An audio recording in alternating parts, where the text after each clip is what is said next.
Environmental Protection Agency Administrator Scott Pruitt's controversial tenure ended amid a 5-month whirlwind of ethics scandals and at least 18 federal investigations. President Donald Trump announced Pruitt's resignation in a series of tweets late Thursday afternoon, praising the administrator and Andrew Wheeler, the EPA's No. 2, who will now serve as acting administrator. "I have accepted the resignation of Scott Pruitt as the administrator of the Environmental Protection Agency. In the agency, Scott has done an outstanding job, and I will always be thankful to him for this."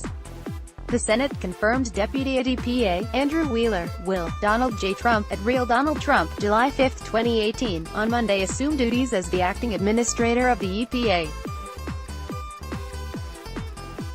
"I have no doubt that Andy will continue on with our great and lasting EPA agenda.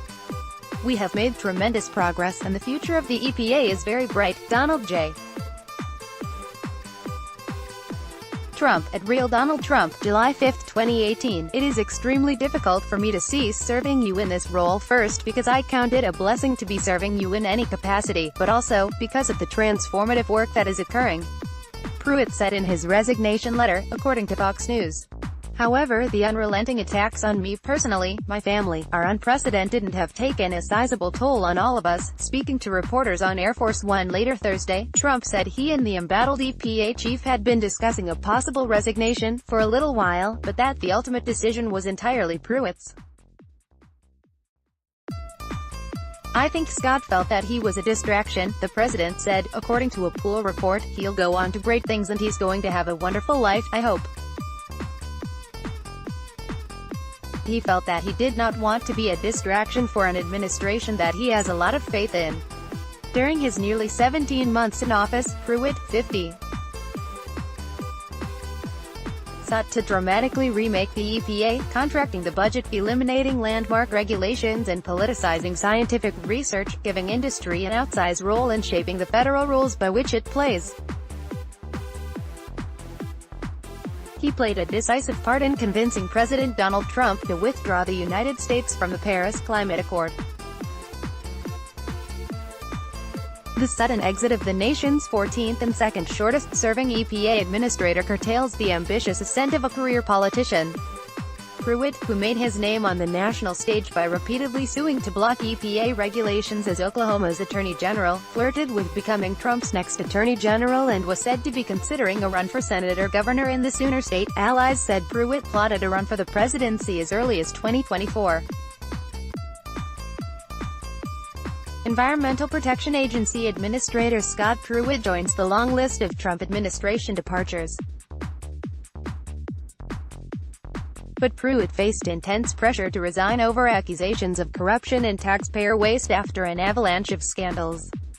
It started in March when a report emerged detailing his $50 a night sweetheart deal to rent a room in a luxury Capitol Hill townhouse linked to a gas industry lobbying firm, Williams.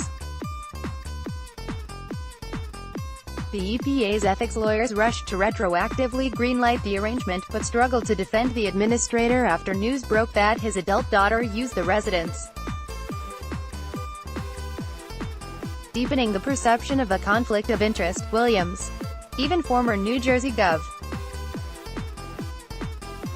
Chris Christie, R., whose so-called Bridgegate controversy captured national attention and thwarted his presidential ambitions, remarked on April 1 that Pruitt's scandal seemed too clear-cut to explain away.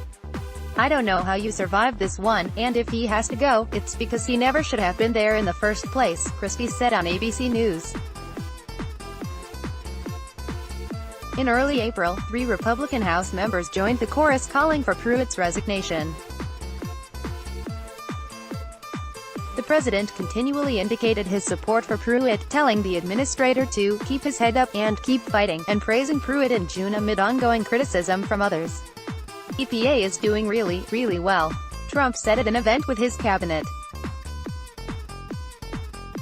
"And you know, somebody has to say that about you a little bit." President Donald Trump listens to Scott Pruitt in the White House Rose Garden after announcing his decision to leave the Paris Agreement in June 2017. Pressure intensified on Pruitt after it was reported he tried to abuse his vehicle's emergency sirens to cut through traffic, and that the administrator reassigned, demoted or forced out 5 EPA officials who challenged his unusually large spending. On April 6, Trump bucked efforts by his chief of staff, John Kelly, to fire Pruitt. According to the Wall Street Journal, the president tweeted his support for the administrator, saying he was under siege from the fake news media. One former EPA official compared Trump's steadfast support for Pruitt to his refusal to withdraw his endorsement for former Alabama Senate candidate Roy Moore, even as accusations mounted that Moore had sexually harassed and assaulted teen girls when he was in his 30s. For weeks, it seemed Pruitt would weather the firestorm, but in mid-April fresh details from a federal investigation emerged. New reports on past shady dealings came out and pressure mounted from inquiries being conducted by the EPA's internal watchdog, the top federal ethics watchdog in the Republican-led House Oversight and Government Reform Committee. The White House started telling Republicans to hold off on defending Pruitt, according to a Bloomberg report. On April 23, three of Pruitt's staunchest allies, including Sen. James Inhofe, Arugula, said they supported holding hearings on the Senate Environment and Public Works Committee to investigate Pruitt's actions. By early May, senior White House officials were encouraging Trump to fire Pruitt, the New York Times reported. One aide told the publication that the EPA chief's troubles were a bottomless pit. The cascading series of controversies at the EPA followed months of criticism over Pruitt's first-class travel accommodations. He regularly spent $2,000 to $2,600 on first-class flights to Oklahoma, and often booked $1,400 to $4,000 flights to Boston, New York and Corpus Christi, Texas, according to The Washington Post. He routinely stayed in luxury hotels. His international travel expenses soared into the six figures. In June, a trip to an environmental summit in Italy cost over $120,000, while a December trip to Morocco to promote liquefied natural gas, a bizarre responsibility for the nation's environmental regulator to take on, reportedly cost nearly $40,000.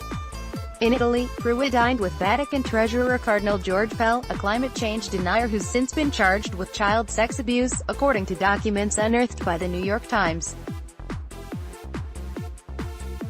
The Daily Beast revealed that during his brief trip to Rome, Pruitt spent far more time at private dinners and tours than working. The criticism deepened when the Washington Post reported the EPA had considered leasing a private jet for Pruitt. That plan, which the agency ultimately did not pursue, could potentially have cost about $100,000 a month, according to one estimate. Protesters hold signs as Pruitt testifies during a Senate hearing on the proposed fiscal year 2019 budget for the EPA in May 2018. Pruitt also faced heat after it was reported he used a loophole in the Safe Drinking Water Act to give two political appointees raises after the White House rejected the request. In a heated Fox News interview on April 4, Pruitt denied knowing about the raises. But an internal email published later in the month showed that he personally signed off on the decision. Pruitt's scandals got more bizarre as time went on. In 1 week it was reported he had ordered an aide to set up a call with the chairman of Chick-fil-A to discuss the possibility of his wife becoming a franchisee of the growing fast food chain, and also that he paid $3,230 in taxpayer money for personalized journals and pens, priced at $130 each. It was also revealed Pruitt had asked his aide Millen Hupp to try to buy an old mattress from the Trump International Hotel in Washington, something she said wasn't for EPA business, too. Her knowledge. By June, embarrassing new revelations emerged almost daily from newly public congressional testimony and a trove of his aide's emails released under a Freedom of Information Act request. Just this week, allegations surfaced that Pruitt demanded aides find his wife a job with a $200,000 salary, and that he kept secret calendars, prompting fresh calls Thursday morning for a federal investigation into whether he violated the Federal Records Act. Controversy worsened later on Thursday, with a New York Times report detailing how the EPA fired an aide who questioned Pruitt's deletion of sensitive meeting details. Pruitt is arguably the highest-profile Trump administration official to depart amid a firestorm over ethics. Health and Human Services Secretary Tom Price resigned in September after spending over $1 million on private flights. Brenda Fitzgerald, director of the Centers for Disease Control and Prevention, stepped down after buying shares of a tobacco company, a perceived bet against her own work as a top public health official. But despite legal challenges halting more than one-third of his regulatory rollbacks, Pruitt earned Trump's respect as an effective champion of his deregulatory agenda, a pending work at his agency to combat climate change and furiously erasing former President Barack Obama's environmental legacy. Environmental groups may have little time to celebrate Pruitt's ouster. Andrew Wheeler, the EPA's no. 2 and a likely contender to become the administrator, is a climate change-denying former coal lobbyist. His 4 years working at the EPA's Office of Pollution Prevention and Toxics under Presidents George H.W. Bush and Bill Clinton earned him a reputation as an actor capable of pursuing Trump's agenda without hitting the legal snares that slowed down some of Pruitt's decisions in court. He is expected to become the acting administrator as of Monday. "I am both humbled and honored to take on this new responsibility," Wheeler wrote in an email to EPA staffers, which HuffPost obtained. "I look forward to working alongside all of you to continue our collective goal of protecting public health and the environment, on behalf of the American people." Trump aides reportedly began pushing for Pruitt's ouster after the Senate confirmed Wheeler in April. Another potential pick to replace Pruitt is William Wareham, the powerful assistant administrator of the Office of Air and Radiation, who rejects climate science and fought to undermine clean air rules and weaken mercury standards as a lawyer for the fossil fuel industry. Chris D'Angelo contributed to this report. Related coverage. Top Scott Pruitt aides resign from EPA. Scott Pruitt facing growing pressure to resign from EPA. Trump's climate-denying coal lobbyist nominee inches closer to EPA's no. 2 job. At least 23 ethical issues are dogging EPA Administrator Scott Pruitt. Download. Do you have information you want to share with HuffPost? Here's how. Photo gallery. Climate marches across the U.S.